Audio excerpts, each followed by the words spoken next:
সকলে মেতে উঠবো আজকের দিনে। ডক্টর মৌসুমী মুর্মু, আমি একটু মঞ্চে আসতে অনুরোধ করছি, কিছু বলুক আমাদের জন্য।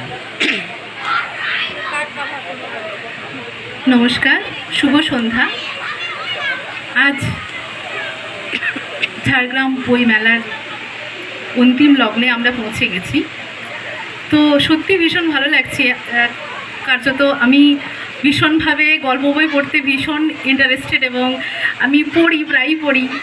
মাসে মাসে আমি বিভিন্ন ম্যাগাজিন, বাচ্চাদের ম্যাগাজিন, সুক্তারা, কিশোর ভারতী, এগুলো নিই প্রত্যেক মাসে। সেই জন্য সারা বছর কিন্তু আমি এই বইমেলার জন্য আমি ওয়েট করে থাকি, কারণ এখানে বিভিন্ন প্রকাশনীর বিভিন্ন রকম বইয়ের সম্ভার আমরা পাই।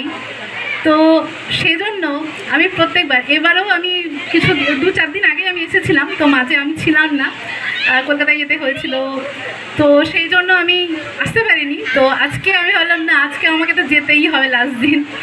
তো এসেছি এবং আজকে দেখছি ভীষণ জমজমাট একটা পরিবেশ, এবং এটার জন্য আমি এই ঝাড়গ্রাম বইমেলা কর্তৃপক্ষের সমস্ত সদস্যবৃন্দদের আমি অসংখ্য ধন্যবাদ দেব। ওনারা এত সুন্দর একটা প্রোগ্রাম রেখেছেন, এবং বই যে কতটা ইম্পর্ট্যান্ট আমাদের লাইফে, সেটা আমাদের আলাদা করে বলে দিতে হয় না।